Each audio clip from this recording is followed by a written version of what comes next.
Thank you very much, Pauline, for the introduction.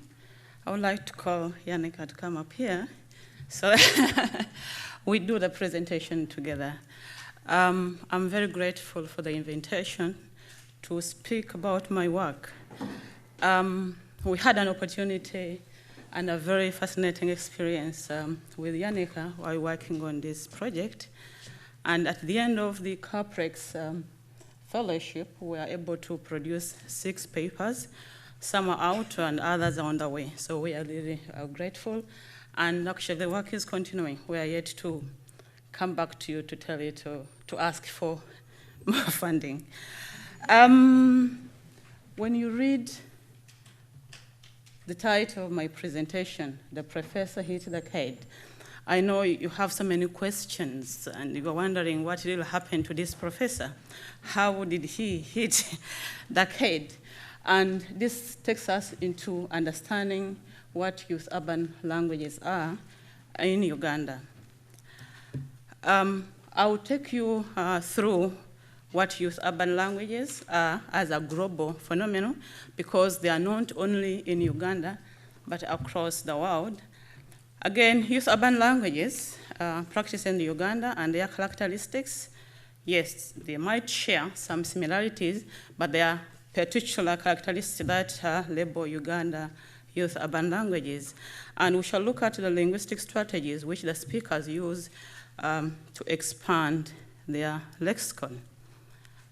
By way of posing a question, what are youth urban languages? Just think back when you were youth, say in the university or in high school, you might have had what you may have called an in-group language, some kind of a secret language which you used, and perhaps you never wanted people who are not within the group to understand what you are talking about. This also happened, I believe, when you are a child. Still, as children, you had that secret language in the family, and you could talk about something and leave your parents out of your talk. But from a linguistic point of view, when we talk about youth urban languages, to a non-linguist, they sometimes look at these languages as an epitome of chaos and disorder, just like the discursive practice that characterizes the daily experiences of the urban dwellers. If you've been in developing countries, say you've been to Kampala and you've seen the chaos going around, so people think that the language spoken is more or less like that. However, others look at such a languages as a language of the uncultured youth and young adults, especially the language purists. When they hear the youth talking the way they talk, if you've been interacting with the youth in the social media, you kind of ask yourself, what kind of language are these youth using? These must be uncultured and don't know our languages. And again, others are looking at such languages as a parasite that is slowly killing the formal languages. When we go back to Uganda, this will be like English. There is an outcry that Uganda's English is deteriorating, and people associate that to the kind of youth urban languages which are spoken by the youth. So other languages like Luganda, which are also spoken in the way which the adults feel is not the proper way. But from a linguistic point of view, such phenomena refers to informal varieties spoken in rapidly urbanizing contexts of African cities. Over the last 2 decades, there have been an increasing growth of such languages all over African cities, and some are evolving into fully fledged languages, and they are steadily impacting on the linguistic landscape of Africa. Some linguists look at these as urban vernaculars. This is because they are mainly spoken within the urban centers. At times, we refer to them as language hybrids, and this is because such languages draw from several languages. It's a mixture of different languages. If you look at Luyai, which I'm going to talk about in detail, it borrows from several languages and several youth urban languages within Uganda and beyond Africa. And at times they are simply referred to as youth languages simply because they are predominantly spoken by the youth. Like I said, urban languages are not only spoken in Uganda, they are spoken across the world. In Cameroon, they have what they call Kamfrang. I don't pronounce it properly. In Ivory Coast, they have Noshi. In DRC, they have Indibol. In Sweden, there is what they call Linkbay. In the Netherlands, they have the street language, Straatstaal. I think he speaks a bit of it, but not to a high level of competence, not with a high level of competence. Or we also have forms of multicultural British English. I think you might have heard of Liverpool English, maybe Cambridge English. We are going to have a very fascinating experience tomorrow. You can come and join us. We have Shengi in Kenya and many others across the world. Youth urban languages have some characteristics that cut across. One of them is they have a very unstable lexicon. Today, the kind of youth urban language, or Luyai, which was spoken a week before I left, is now different. They're ever creating new words. And as soon as a word goes into the public, that is lost and another one is created. Again, we see these languages being characterized by code switching and borrowing. As I've already said, they use a mixture of languages. So in one sentence, you may get words from Uganda, from English, from Patois in Jamaica, and then another from Shengi in Kenya. And at the end of the day, it's kind of a hybrid, a mixed kind of language. And of course, they borrow or depend a lot on borrowing. Again, they are also characteristic of a language which is not comprehensible to the uninitiated. If you are not part of the group, then you are likely not to know what they are talking about. That's why when we talk of a professor hitting the kid, I know we've left out many of you, but before we conclude, you will know what we are talking about. And like I've already said, such languages are predominantly spoken by the youth, and they are always based on main language spoken in the community. They don't have their own grammars. Like, for example, Luyai, which is spoken in Uganda, it is based on Luganda, and it draws from Luganda for its syntactic frame. So what do these youth languages serve? The first function is social identity marker. If you want to be a youth and you are identified among the in-group members as part of the community of practice, then you must speak the language. But again, the language also goes with many things. With the way they dress, you can see Professor, he's a professor, is Professor Omuyai Ganja. He's a professor because he's very fluent in Luyai, and actually I think he leads in the creation of the lexical words. He has not maybe gone to school, but within the community of practice, he's regarded as a professor. And you can see how he has designed himself, I would say, with a very long rosary, a very big hat. You miss other things. But that's how they portray their identity. So speaking Luyai and adopting that kind of dress code marks modernity. So you are modern if you speak the language, or it shows that you are being urban as opposed to the rural counterparts. And being trendy, you are trying to move with the new trends in life. In many African cities where such languages are spoken, they also serve as inter-ethnic bridge among the urban youth with different ethnic backgrounds. There's a lot of rural-urban migration. Like, for example, quite many youth move from the rural parts where different languages are spoken, and they all come and converge in Kampala. Now, when they get there, they are speaking different languages, but as soon as they embrace Luyai, then the ethnic differences are neutralized by this language. So you are my brother because you are speaking this language.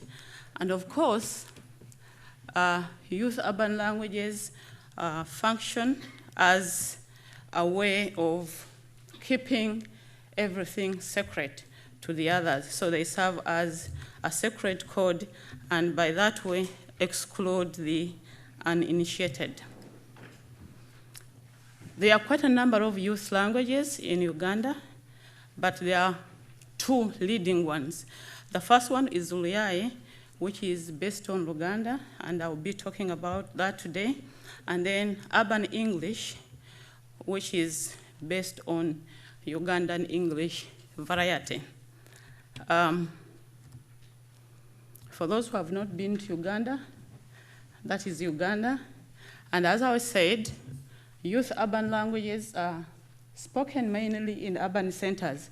Luyai is mainly spoken in Kampala. Kampala happens to be the capital city of Uganda. But because of the increased social media, because of youth mobility, this language is slowly also going to other different towns or coming urban centers like Arua, Gulu, Lira, Soroti, and Mbarara. So, like I've already said, the basic grammatical construction of Luyai is derived from Luganda, and thus Luganda provides the syntactic frame. So Luyai does not come up with its own grammar. It feeds from Luganda. Again, the creation of words is done in a constant process of quick reinvention with an aim of excluding the uninitiated. So if today they have a certain word which is communicating something and other people who are outside the community of practice get to know about it, that is dropped. So they are in a constant struggle to shed off the old self and become new through language. Also, it is also done in a manner that portrays wordplay and conscious language manipulation. As we are going to say, when you look at the linguistic strategies that these people use, it's more of a game. It's more of a wordplay.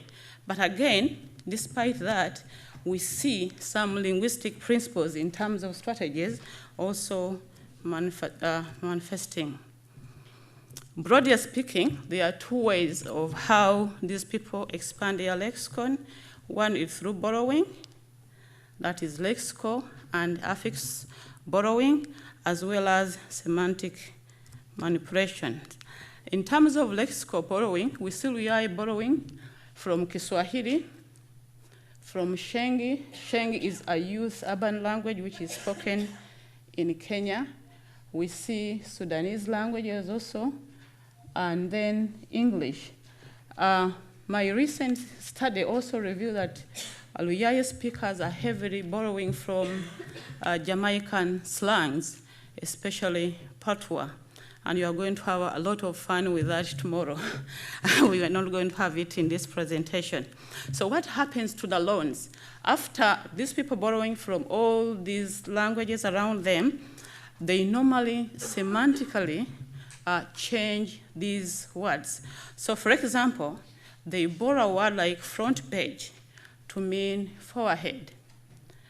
So a professor in Uganda, it means a lazy, dull, or an unintelligent student. So if you fail one paper, say in a semester, they will say you have a kasanja. A kasanja is a word which means a dry piece of banana. But if you fail 2 papers, then you hold a master's degree. So they call you have a master's degree. If you have 3 papers failed, you are a PhD holder. Once you have more than 4, you graduate to a professor. So if we're in a lecture theater and say, oh, the professors come, they're not actually talking about the academic professor or their teacher. They're talking about this student who is failing, who is not performing well. So a vegetarian is a virgin male student. I believe my colleagues who have gone through Makerere University are aware. I can see Dr. Pale Musa already laughing. Dog means a child. So toothpicks means a small girl. So I saw a toothpick around. So I saw a small girl passing by. And full stop means a short person. It's also called 1 GB.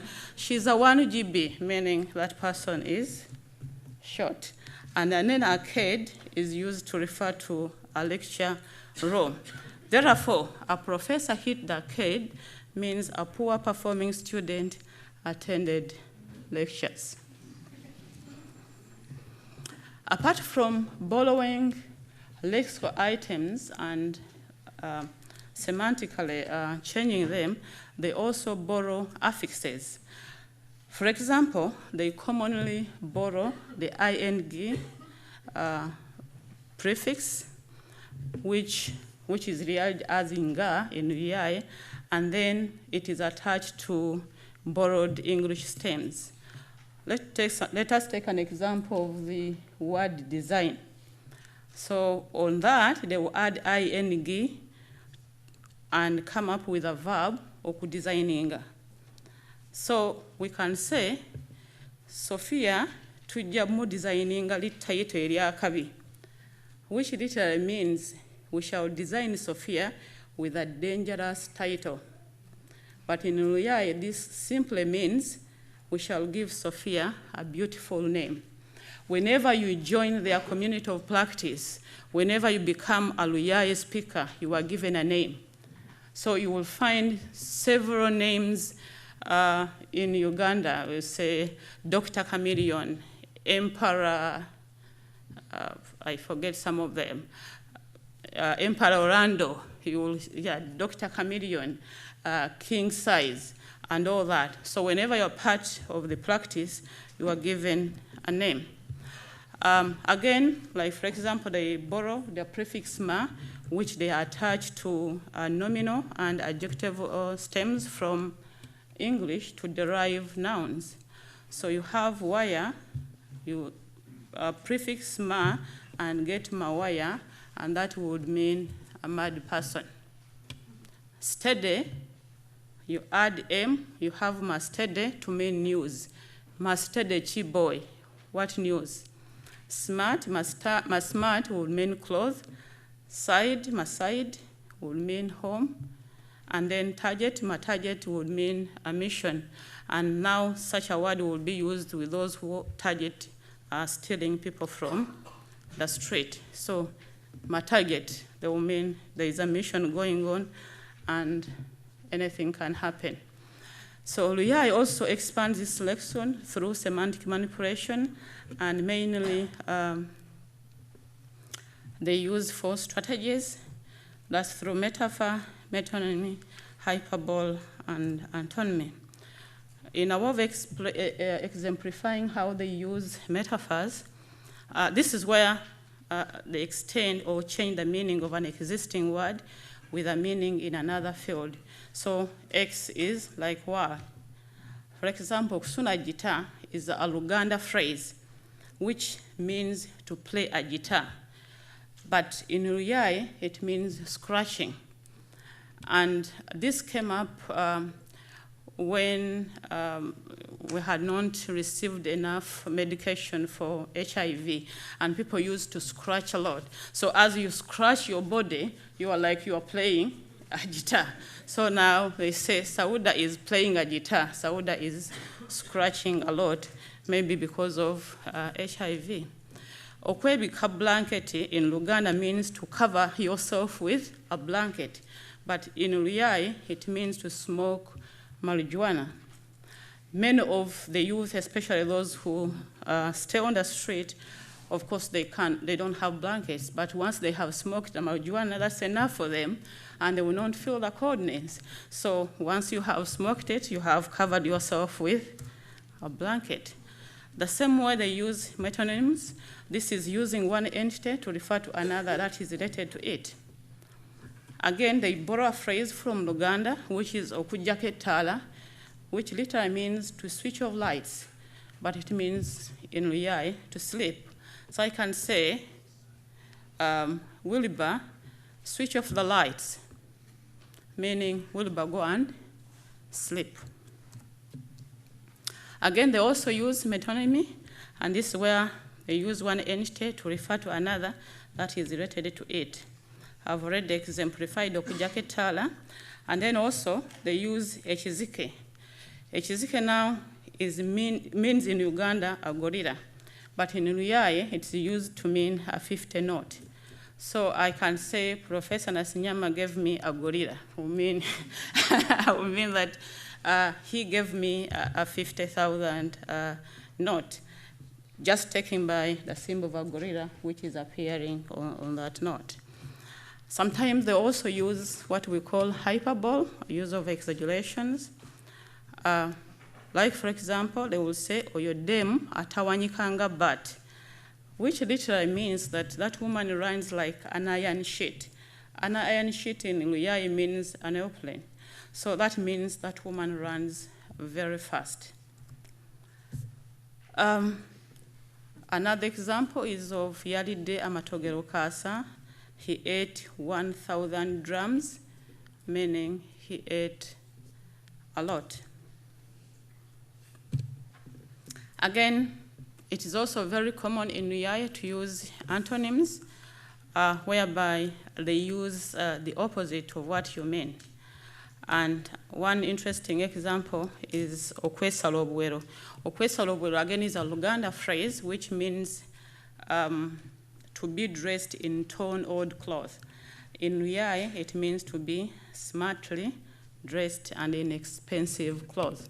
So it's say, yes, Azakawelo, she has cut herself with old clothes, literally, but the real meaning is smartly dressed.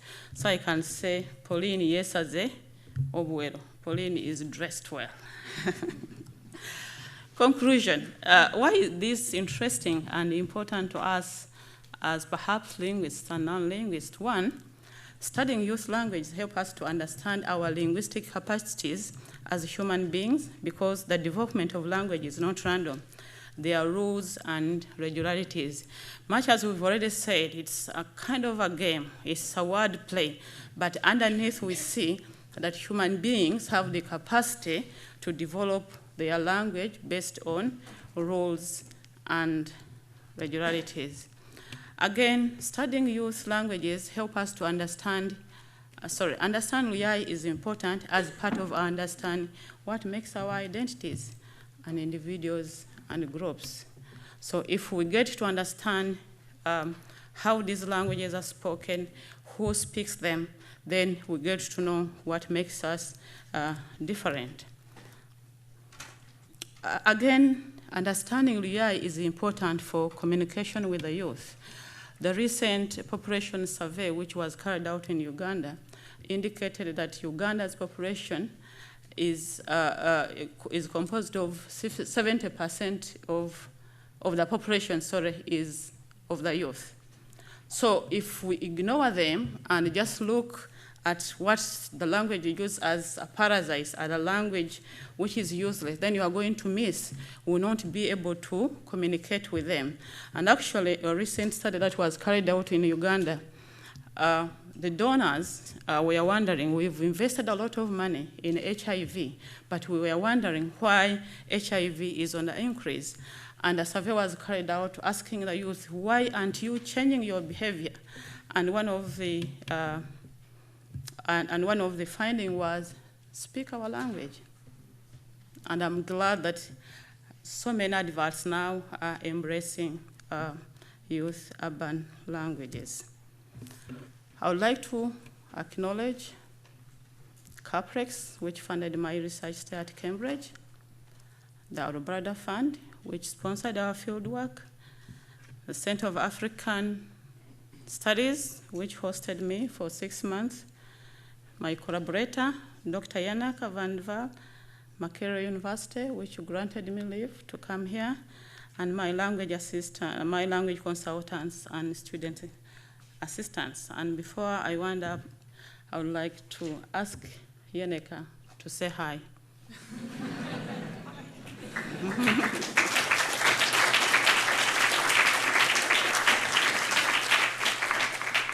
And she will tell you about our...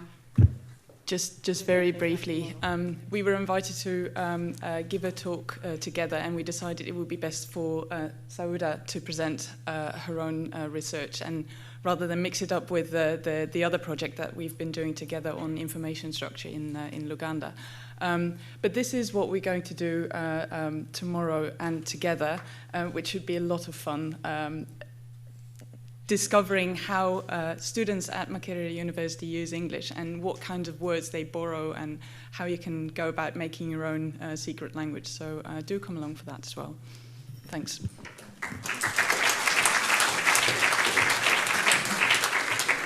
Thank you very much. In the interest of time, we'll take 2 quick questions. Please make them very brief. Can we have...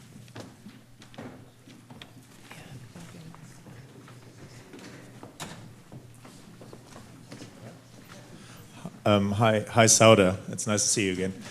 Just 2 very quick questions. The one is very quick. The one is a more serious one. How does Sheng come from Kenya to Uganda? Is there so much contact? Are there so many students from Kenya? Is that the simple answer? And my second question is, being a vegetarian, if I ever come to visit you, how do I tell people that I'm a vegetarian without being laughed at? So. Thank you very much, Howard. Like I've already said, there's a lot of youth mobility. The youth from Kampala keep going to Kenya, and from Kenya to Uganda. They're always together doing sports and other games. They do what they call collabos in music. But again, the world has become small. We are now living in a global village. They interact a lot through the social networks. So now Uganda and Kenya being neighbors, it's like we are all in one big city. So they always, borrow. And then you're worried when you come to Uganda, you're a vegetarian. Yes, youth languages, maybe like other languages, the meaning is interpreted within the context of yours. So if you are in a hotel and you tell them, please, I'm a vegetarian, they will not take you for someone who is vegan. But if you went downtown in Ghetto, or you came to Makerere University and you are interacting with students, say, oh, Harold is a vegetarian, then they mean the other. Hi, thanks very much. That was really fascinating. Kevin Marsh from the African Academy of Sciences. To what extent is Luai permeating and changing informal but widespread Luganda? In Kenya, as I'm sure you know, Sheng isn't just a single thing. It spreads out, and it spreads out often, it has an origin in Eastleigh, but spreads out into the universities, and then retains a kind of impression, as it were, through age cohorts in modern-day Kenya. So if you're out informally speaking Swahili, depending on the age at which people are at university, their informal language will retain a lot of the Sheng from 20 years ago, and so on and so forth. So to some degree, it structures or changes modern vernacular in the formal language, but spoken informally. Is the same thing happening with all the urban languages? Yeah. Like how I said, youth urban practices are impacting on the linguistic landscape of African languages. I'll take an example of Luganda. The kind of Luganda which is spoken today is not, like, for example, the kind of Luganda my children speak is not the kind of Luganda I speak. They mix a lot of Luyai with Luganda. The same way, the kind of English the adults speak is quite different from what the young ones are speaking. And eventually, it is impacting slowly and slowly on these languages. And in the next 5-10 years, we are going to have a different kind of Luganda or English spoken in Uganda. And there's nothing we can do about it because languages are living entity. They keep growing given the social, economic, and political surroundings.